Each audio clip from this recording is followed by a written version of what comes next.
Coming to you from Studio HQ, this is Think Indie Podcast. If this is your first time listening or watching us, welcome. If you've been here before and seen it all before, welcome back. I am Dodgy in the mixing it up with Paul Rabbit Gomez. What's happening, Rabbit? What's going on, everybody? Welcome back. I hope y'all enjoy the show. Thank you. And my main man, Manny from Truthful Comics. What's happening, Manny? Not much, man. Salud. Salud. Kampai. Yeah, I mean, we've got a few things to cover today. We've got our creative question, we've got our What's Up, plus we have our series of books to cover.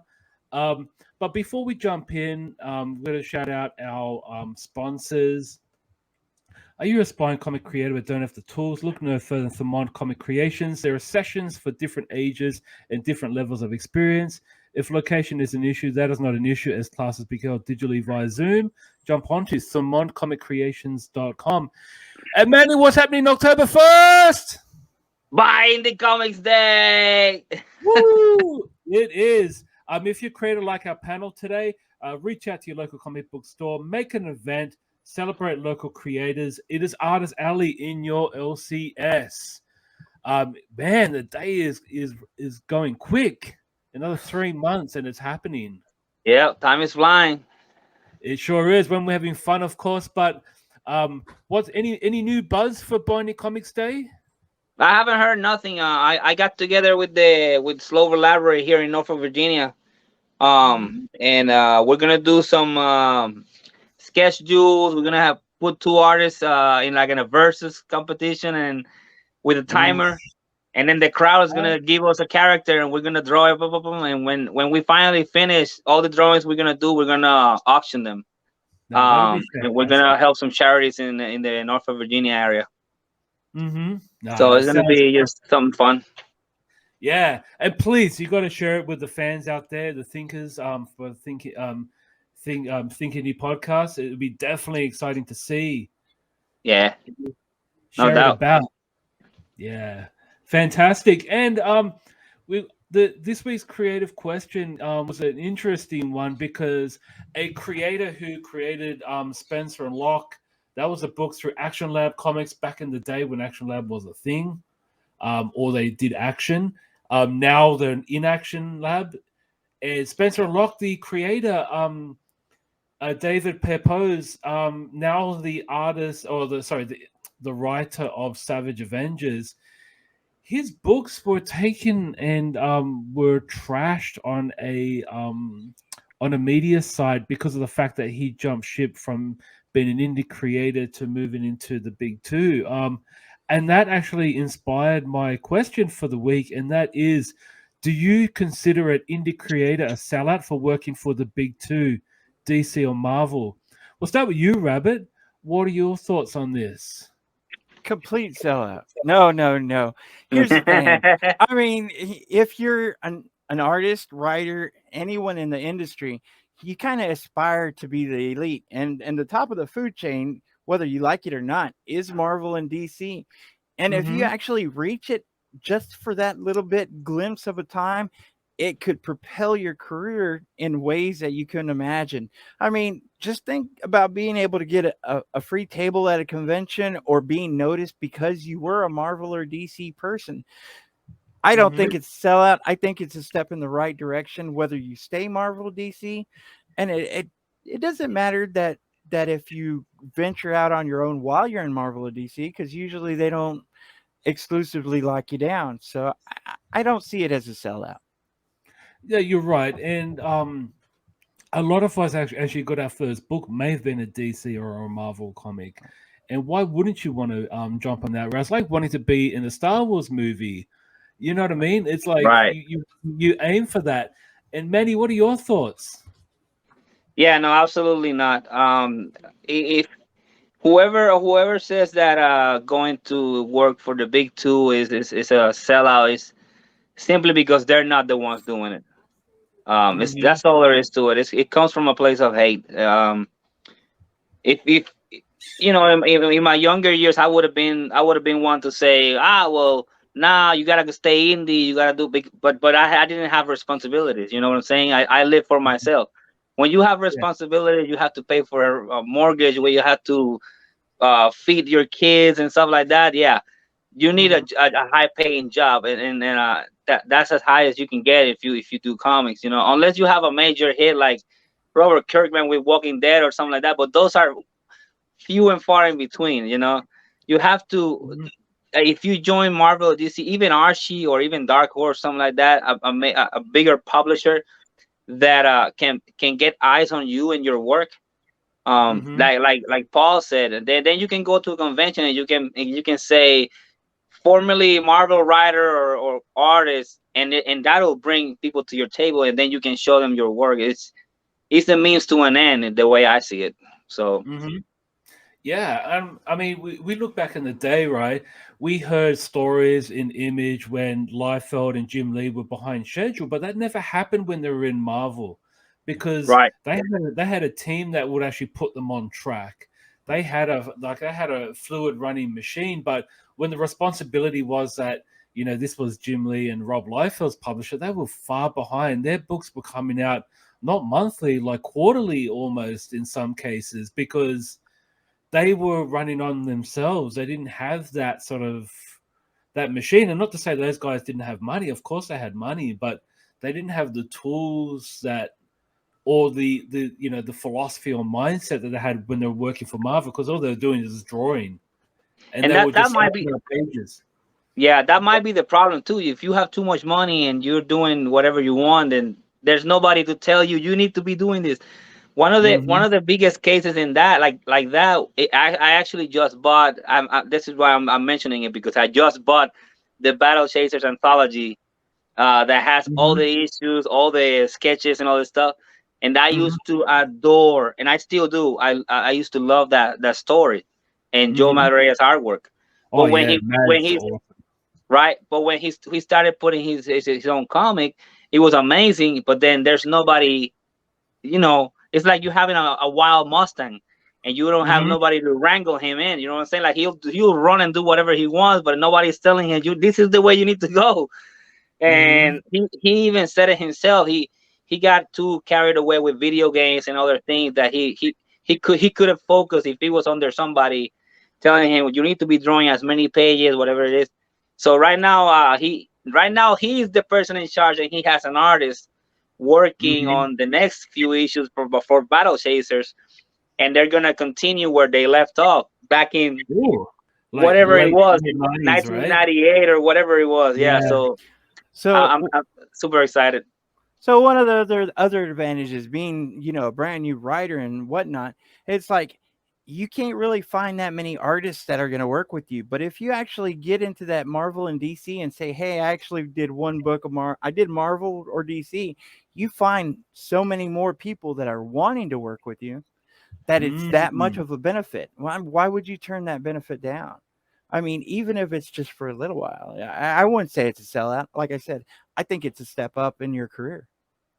I totally Absolutely. wholeheartedly agree. Yeah, absolutely. All right, we'll move on now, and we're going to jump into Webtoon, as we all love Webtoon. And in today's episode, we're going to be talking about Teenage Dragon by Peanut. And this book was a lot of fun, I have to admit. Just thinking about it, there were some laugh out loud moments. Um, it's a story about a young girl named Minji, and she suddenly wakes up and becomes a dragon. Manny, what were your thoughts on Teenage Dragon? It's a very fun book. I really like the artwork. I could have Mm-hmm. I would have loved to see the artwork in full color. Mm-hmm. Because it reminds me a lot of Pokemon. The Yes. the the style. So Mm-hmm. I think color would have made the artwork pop. But it does, it's very clean lines. It works for the story. Not too confusing. It has a lot of shading and and stuff like that, snippet tones and all this stuff. So yeah, it's a really fun book. Um, in general. Mm-hmm. And what did you think, Rabbit, reading Teenage Dragon? I thought it was a little bit basic, which was good for the storyline. I definitely thought it was cute.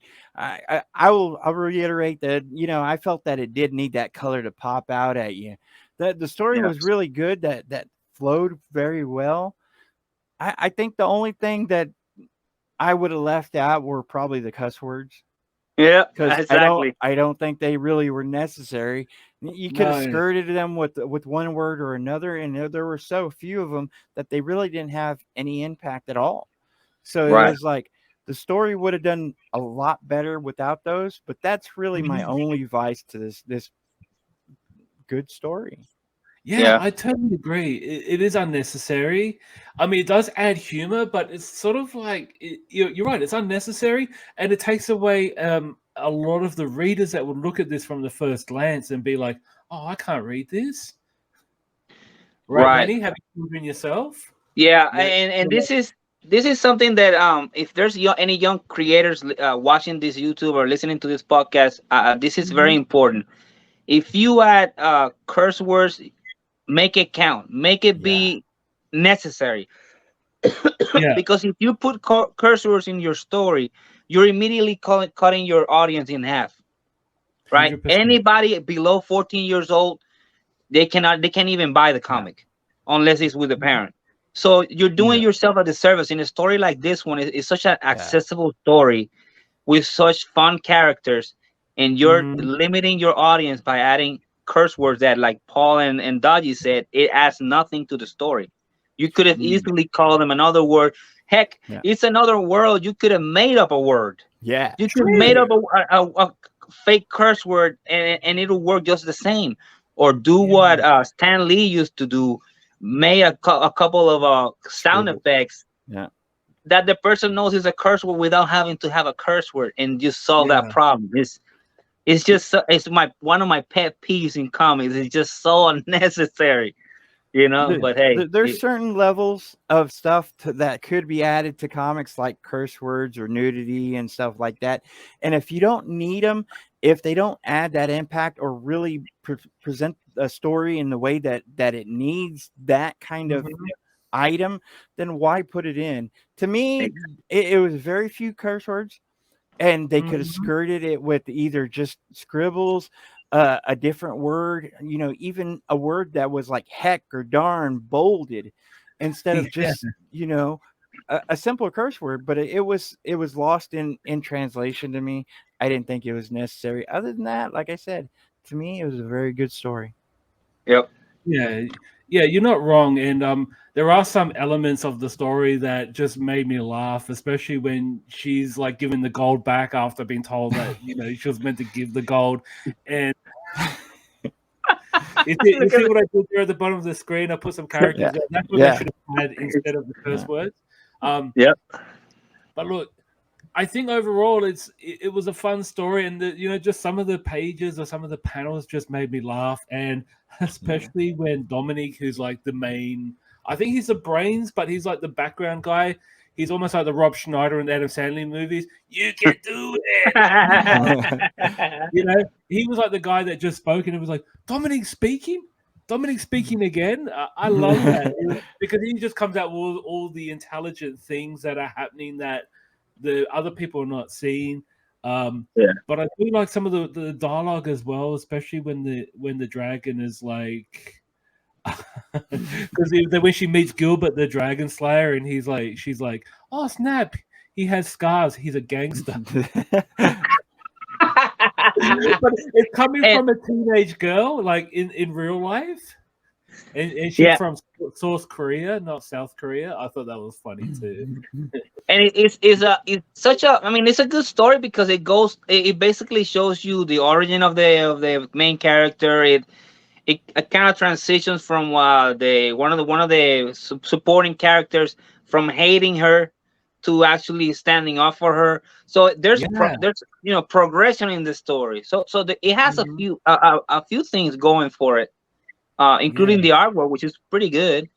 But it's just that little detail could have propelled it, and reach a far larger audience than just what it could possibly have right now. I might add something as well that you said, Manny. If it looks kid friendly, why not make it kid friendly? Yeah. Doesn't mean that us adults won't like it either. I just got to put it out there. Just because it's kid friendly doesn't mean it's only for kids. You know, like us adults can like it as well. Yeah. Exactly. Oh yeah, and I mean, And, like, yeah, I really dig the art. Like, what yeah. was that, man? No, and I was gonna say, all the comic books we fell in love with, from Marvel or DC or whatever, they were for basically all ages. Yeah. Anybody could pick them up and read them, and you don't have to resort to those type of things, to like curse words and stuff like that, to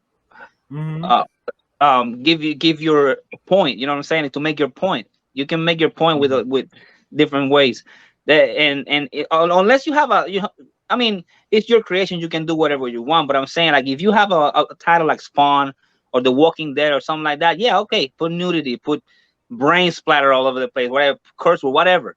Yeah. But if you have something that looks like a Pokemon comic book, kids that like Pokemon can probably read that comic. But you're basically telling them, I don't want you. You're not my audience. It's just it makes no sense to me.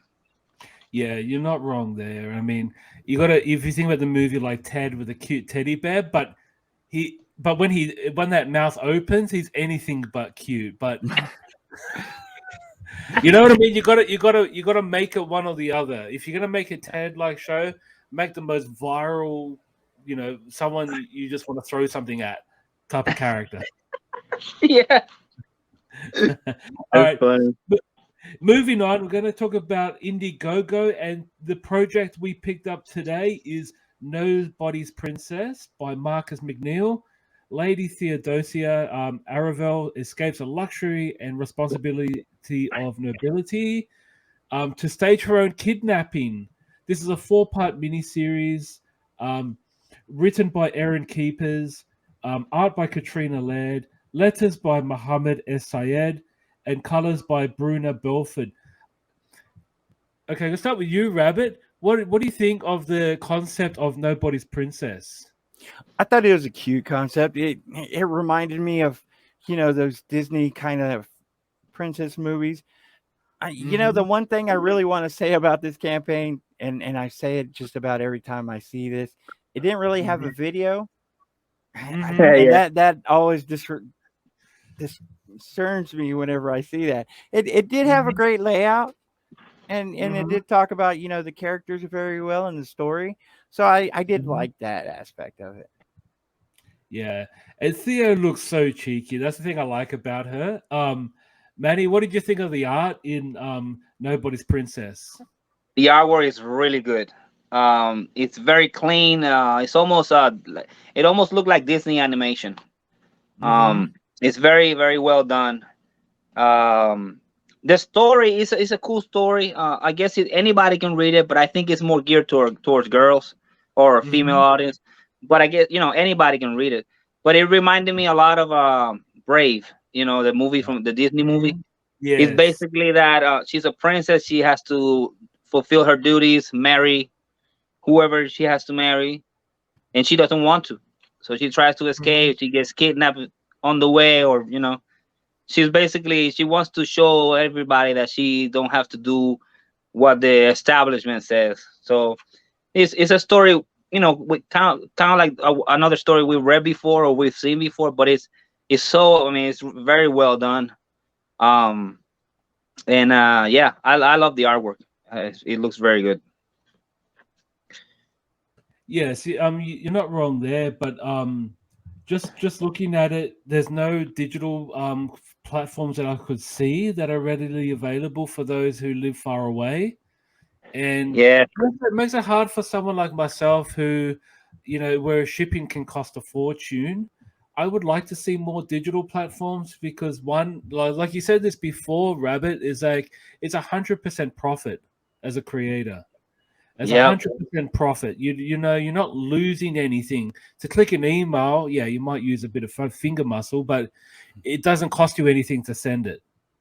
Right. It's you're leaving money on the table. Yeah. Like it's such a famous saying, but it's so true. You upload it once and then let the company do the work, and anybody can. Oh man, it's such a missed opportunity. Exactly. I mean, the books aren't too bad. Like $7 US for a physical copy, $10 Australian. The collector's bundle was 18 US. That's Right. includes the two books with the two covers, a poster, and a sticker pack for $18, 26 Australian dollars. But the only thing is, it's just the shipping is going to be a bit of a drag. But I just Probably wish there were more digital copies. the shipping is probably just as much, right? Yeah, As much or as more. like $26. Yeah, or more than that. And That's usually I great. don't have that much money to back books myself. Whenever I do, I get digital, and I try to give them a little bit of tip instead of having to pay for that shipping. That's what I Right. do, because I know, like you said, whenever it comes to digital, it is all profit. Exactly. Yeah. And the person still gets a copy, person still gets to read, person still gets to share it on their social media somewhere that they've read this book and they got a copy. Like, yeah, it doesn't hurt. More eyes on your book, the better. Right. Yeah. And you know what? A few years ago, I was so adamant against digital. I was so against digital, but then I Yeah. was like, yeah, space. I'm running out of space, so digital has to be what the law of the land. Because literally, Exactly. I'm surrounded by comic books. There's nowhere else to put them. So No, so now I have I both. feel you. I feel you. I so do.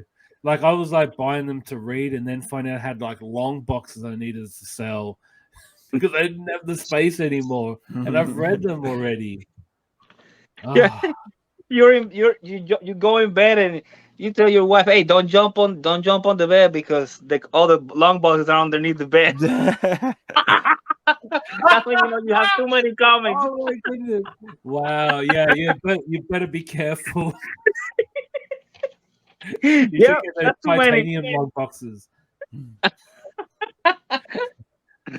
All right, moving along, we're going to be talking our book review for the episode, and this is called Once Upon a Time in Xanatopia, written by DC Horn, art by Miriam Nesiruddin. Apologies if I butchered your name. Edited by Urandati Subeda, and letters by David Swanson. There's about a character named Nora who's got prosthetic limbs. She hangs out with her brother Cherry in this issue, whom also has a wife and a daughter, and Devon. Manny, why did you choose Once Upon a Time in Xanatopia? I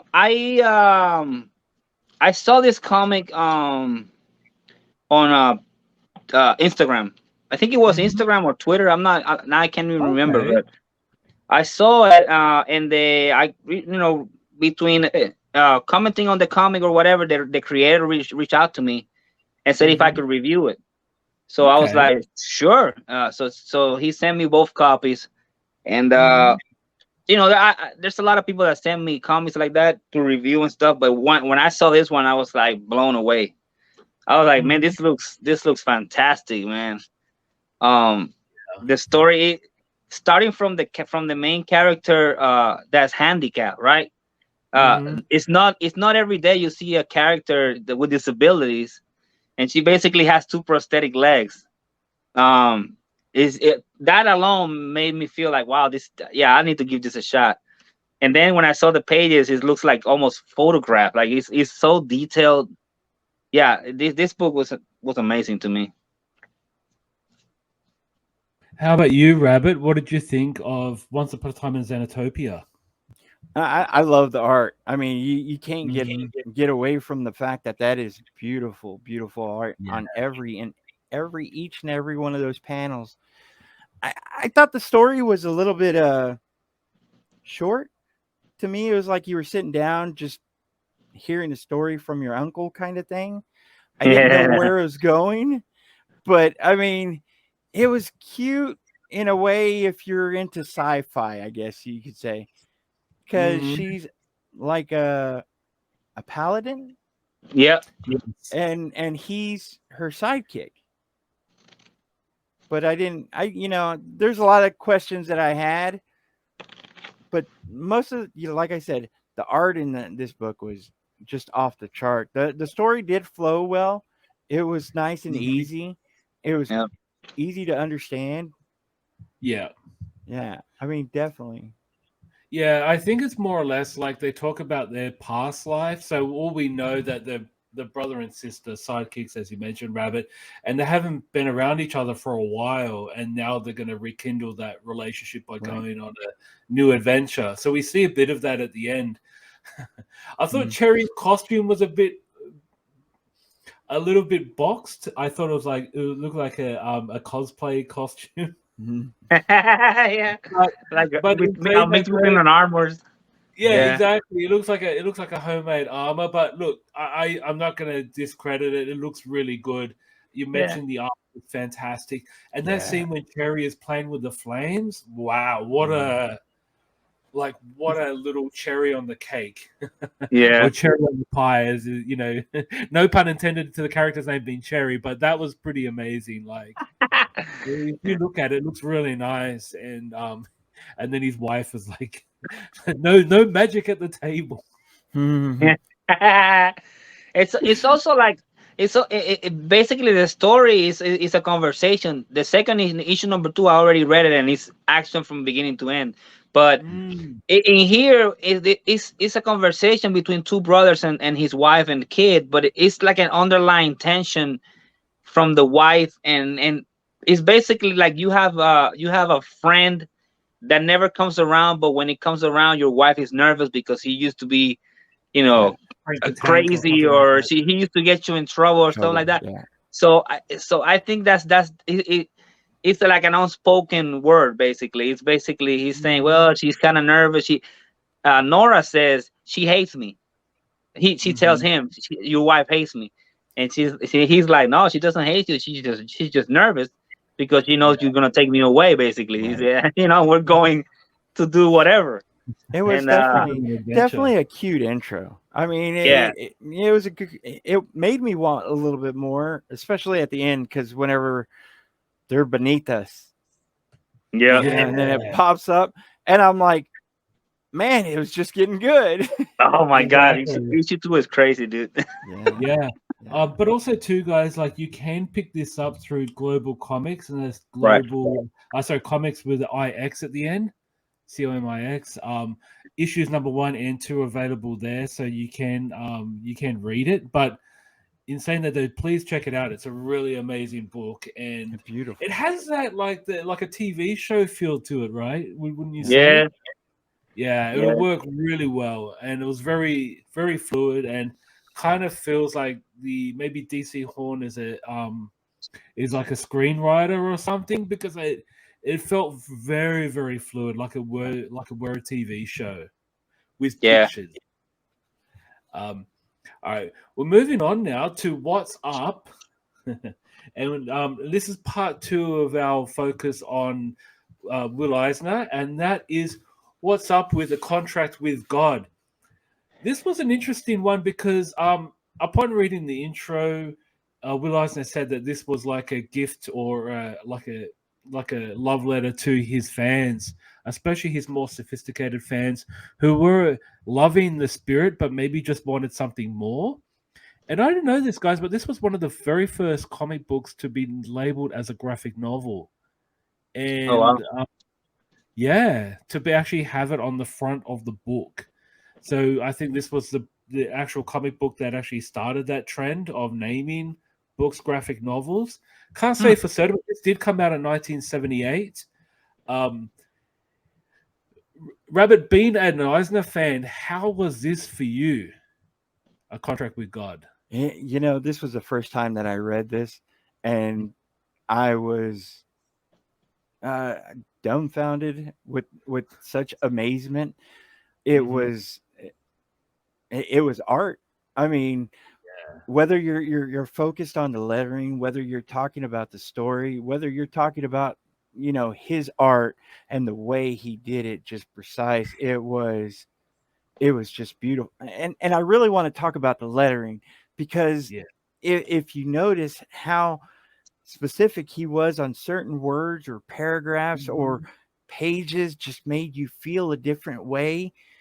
it really was amazing, and to hear that it was made so long ago, it was just wow. Yeah. Just wow. Yeah. It almost feels like this wouldn't have been made by a comic book creator. Like when I see Will Eisner's name, it's just like something that I found off the cuff, and looking at it from the inside, it doesn't look like it's made by a comic book creator at all. Manny, I want to hear your thought on the art of this. Talk about Will Eisner, the artist. This is yeah, this book is like Will Eisner's Mona Lisa. That's the way I can describe it. Wow. Artists throughout the years have one project that defines them, right? That is, they put their heart and soul into them. Barry Winsor-Smith has Monsters. Uh, Spiegelman has Mouse. And this is Will Eisner's Magnus Opus. I think. The artwork is it's not only the line work. It's like Paul said. Even the lettering is artistic. Yeah. He poured his heart and soul into this book. When you see, like he did something, for example, when he draws the rain, right? It's a deluge. It's like it's pouring rain like a hurricane. And it's with purpose. He's doing it with purpose. It's not just because it's raining. He's making it seem, he's making you feel like this guy is drowning, right? In sorrow and pain. Drowning in life, yeah. Right? He's without having to say anything, you feel like this guy is walking, and it's just his soul is gone. He's like going through the motions, and you just see this book could have been without words, and you could understand everything that's happening in this book. Right, so that alone tells you that how strong Will Eisner's storytelling skills were, and the story is just powerful, man. It's how far would you go, when your heart is broken, basically, losing your kid, losing somebody you love. Is this book is a masterpiece. I mean, there's no other way to describe it. It's a masterpiece. Yeah, and there are some panels. Like if you look at this page here, like we have Hershey, like we saw him in past pages, drowning in rain, and now he's becoming wealthy. You can tell, like his pants are, you can see his pockets are getting full because he has so much money. His buttons are like bursting at the seam because he's eating well now. That he's put on weight, and just shows that he's fat, he's greedy. It's just the little subtle things that just show that this is an absolute masterpiece. But I have a feeling as well, maybe I could be wrong in saying it has a very fairy tale feel to the story as well. Like whereas each page is telling a little bit more of the story. So rather than getting, 9 panels, nine panel pages, we're getting like maybe like single panel or double panel pages, and it just continues and continues, and it makes it an easy read, but also two is just words just can't explain. Seriously. It reminded me a little bit of Superman's death, but the thing about this was, it was pulling you in page for page and making you feel different moods and different emotions. Where that was a continuous story that was straight, but this was, and like I said, with the lettering, it just changed in such the right spots. Yeah, and like I know that Eisner's parents were coming from a war-torn country, coming from Jewish ancestry, and having that influence in the story was just amazing. You could tell that it came from a real place. It came from a real experience. It wasn't just made up. It just felt so real, and but beautifully told, and just the finale at the end of the Contract from God. Yeah. I know there are other Testament stories as well, but the finale just got me. It was really, really beautiful, sad, and shocking at the same time. Yeah, that's the word, shocking. Yes. You know, I was looking for this book. I went for Father's Day. I went to my wife basically she dropped me at one of my favorite bookstores, and she said, "Just go crazy, buy whatever you want." And this is one of the books I was looking for. I scoured that whole damn store, and I couldn't find it. I couldn't find it. But I did found a mouse. I found both volumes of Mouse, and I bought that. But I was looking for this book, and I was like, "Dang it, I need to get this book." Yeah, because it's so freaking good. Yeah.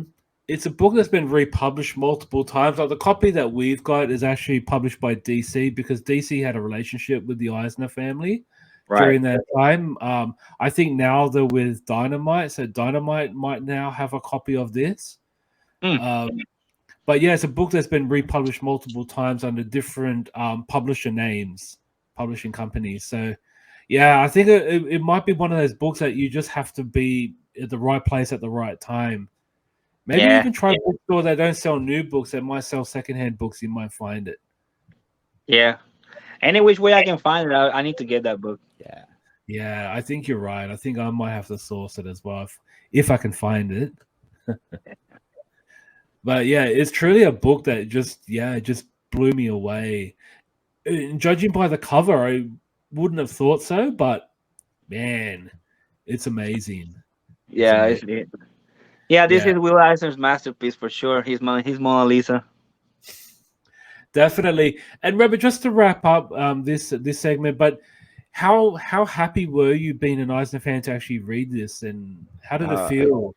You know, all his work, and you know, I studied him before I started my first script, and so long, and this to me just was amazing. It really was. Yeah, it was. Yeah, it was a nice surprise. Yeah. But I mean, surely enough, this is not the last thing we'll be covering Eisner. We've got another one coming up in the next episode of Think Indie Pod. So if you are interested, don't forget to leave a comment and ask questions throughout the show. All right, moving on now to our Kickstarter. And this Kickstarter is called Spectral, a Showcase of Fear. It's a 6 short story horror tales hosted by Professor Spectral, written by David Acampo with art by Chris Anderson. Rabbit, what did you think of did you watch the intro video of Spectral? Yes, I did. I you know, the unique aspect of them doing those one colors per book, and I believe the first book was already released and a little bit more popularized, and these other 3 are kind of being included to help them out. It felt like a great combination whenever you're throwing that all together and offering it in such the way that they did. Definitely. And the digital copy is available for $15. So I'm really happy about that because it looks like a beast of a book. Manny, what do you think of the art style in this book? Man, the artwork is amazing. I'm not entirely sure if it's different artists. Because I saw different styles every couple pages, but every artwork that I saw is freaking. Look at it. I mean, right now we're looking at a page and it looks freaking amazing. Yeah. I know, right? There's so many details, and then when they add color to that one particular character in each story, it just pops. In a way that is just it's amazing. It looks amazing. Yeah. Has a very European look to it, I think. And also it's got that, that minor detail. If you zoom in, there's some I can't really tell what the shapes are, but they look really, really detailed and a lot of effort. And in black and white, it just works, right? Yeah, this gives me Capullo vibes, man. Yeah, and Capullo is like at the top of my list in artists, so that's super high praise. Yeah, no, you're not wrong there. He's probably one of my favorites as well. But I think you're right. There are different artists for different books, different stories. Has a similar vibe when you read throughout. So it's only until you take a really closer look that you realize that it's a different artist. So we got here Witch Heart, which has more of the, I guess, more shading and more, off black. Grayscale, yeah. Yeah. And then we have this one, which could be the same artist. It's really hard to tell, with a lot of detail. With I think you said last time, man, it looks like Jay Leno dressed up as Julius Caesar. Yeah, it does look like a fit Jay Leno. Jay Leno as Julius Caesar. But I mean, and then you look at that; it's still got the heavy shades, a lot of detail on the armor and the chainmail. Yep. And here's Professor Spectre, who's kind of looks like Slash from Guns N' Roses. Like a fat Slash, yeah. Yeah. He basically serves the purpose, like he's basically the crypt keeper from what was that series? Tales from the Crypt. Tales from the Crypt, yeah, exactly. So he's basically a fat version of that. Yeah, but apparently he does the introduction in each book, so I like that. I like that a lot, actually. Yeah, that's cool. And you know what? That's something that I've seen in other horror anthologies. I used to know a guy, and I'm mentioning him because he is from Australia. Okay. And he moved to the States, and I met him at a convention in Virginia, and he had a horror line, a horror comic book line called Tomb of Horror. Okay. Bloke's Tomb of Horror. That's what it's called. It was called Bloke's Tomb of Horror, and he called himself the bloke, or I guess that's something they say in Australia. Bloke, I'm not sure. Yeah, bloke, Australia, Bloke, and the right? UK, yeah. So he basically had artists draw him with his hat and all this stuff, and he was he introduced every story in his horror story. So it was super cool. I got a few of them. I have to find them, but I bought a bunch of them from him, and they were very well done. He had artists from all over the place doing them, and I guess that's something horror. A few horror anthologies do have that one character introduce everyone, like tying everything together. Right.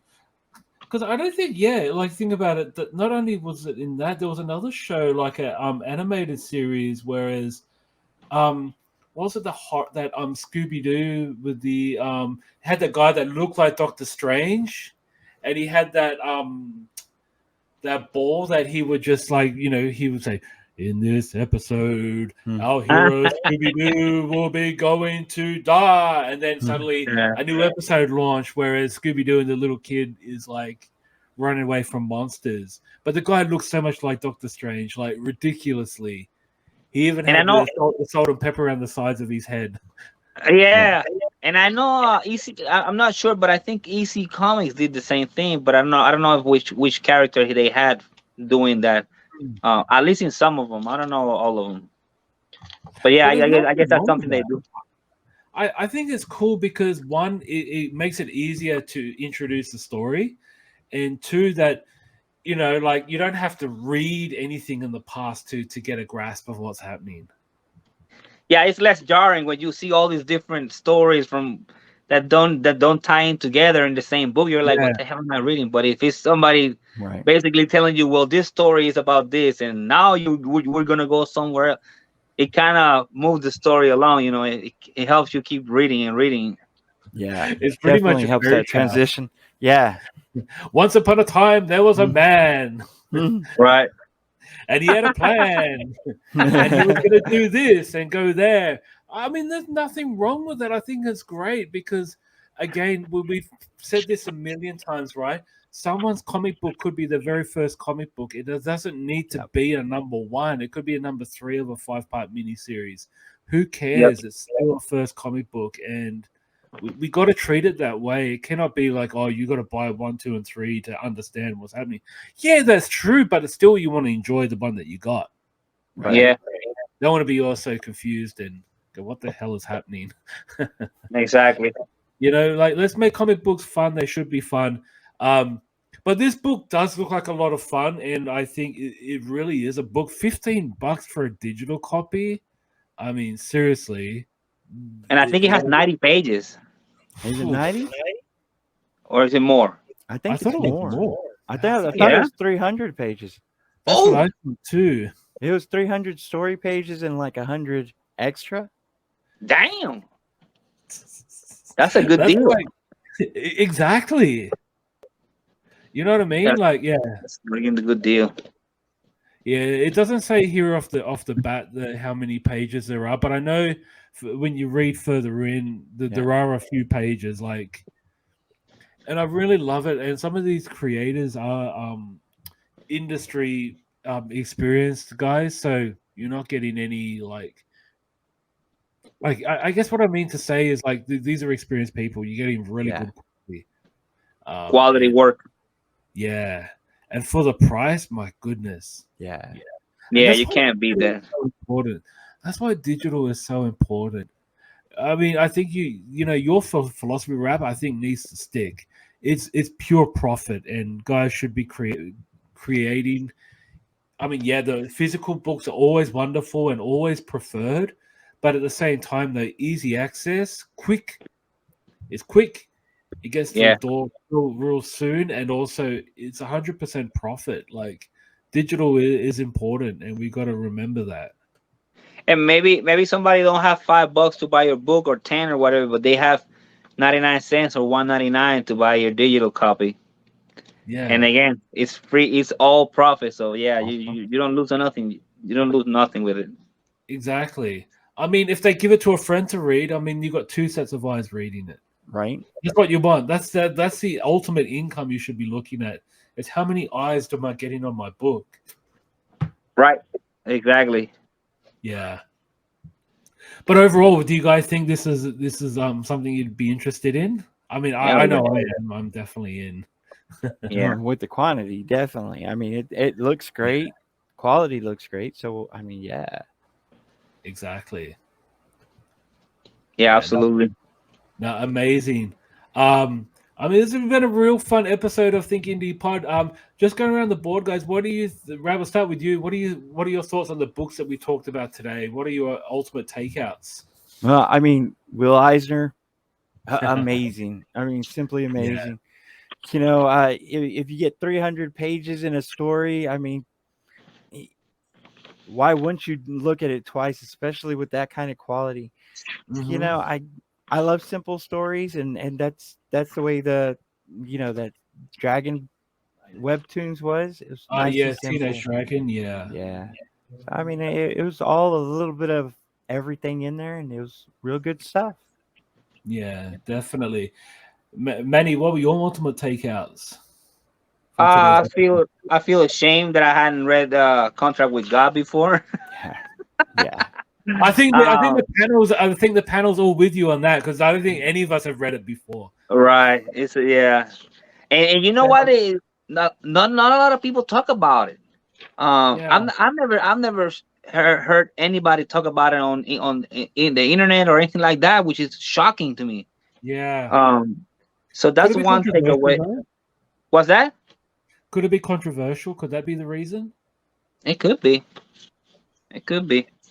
Yeah, it's very strong topics. So I don't know if it's not like a conversation starter. It's some deep themes in there. That's one thing I gotta say. The other thing is I really wanna back that Spectral Kickstarter. Yeah, that it's such a good deal and such amazing artwork. Yeah, it's a no-brainer for me. Yeah, I think my ultimate takeouts. I really dug the Teenage Dragon, but again, we got to do something about the cussing. You know. Yeah. You know, and I think a lot of creators should stop with this. Yeah. Keep the bleep out. I'm gonna start making stickers saying something to the effect of don't stop adding curse words in all ages books or something like that. I need to make something catchy. Or make it two versions. You have the adult version and the kid version.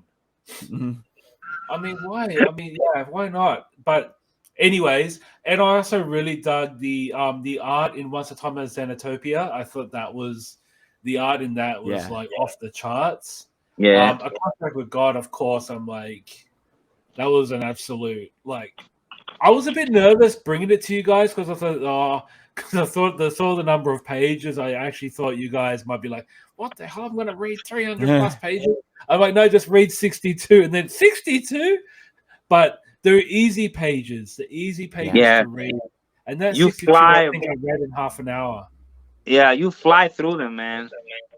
Yeah, and that's the thing. If you're and like if you are a creator or wannabe creator, or if you want to read something for influence, I think reading Eisner is a great way. It's almost like a textbook to creative design for comic books. Oh my god, yeah, like it's a master class. Yes, exactly. Yeah, definitely a masterclass. And I also really dug this actual Kickstarter as well. I'm like you, Manny. I'm going to back that as well. It's been a lot of fun talking indie comics. Also, our creative question was really good too about selling out. You're definitely not a sellout. Just do what you do. Brian Michael Bendis started as an indie creator. He was like the number one indie creator, and then went on to Marvel for a number of years. So it can happen. Doesn't mean he's a sellout. Like no one is a sellout for working for the big two. Hell no. Sellouts. The biggest sellout is jealousy. Right. Yeah, them right. Yeah, and you know what they say about jealousy? It's a curse. And there's no cure. Right. So there's no cure for that. Damn right. Yeah. Guys, it's been a lot of fun. Please click like and subscribe to get more for Comic Crusaders, and also check us out at Think Indie Pod on YouTube, as well as actually that's our Twitter handle as well, Think Indie Pod on Twitter. So definitely check us out. Also check out the other amazing content from Comic Crusaders. If you click like and subscribe, you will get more from Comic Crusaders, as well as all the other amazing content. And on behalf of myself, Dodgy, mixing it up with Manny and Rabbit, we'll be seeing you all next time. Peace. Thank you. We hope you've enjoyed this Comic Crusaders production. For real-time news on all things pop culture, please feel free to follow us on social media. For articles, original content, merchandise, and more, please go to www.comiccrusaders.com. Also follow along with all of the websites in the Comic Crusaders family. As always, if you like this content, please click like and subscribe to the Comic Crusaders YouTube channel.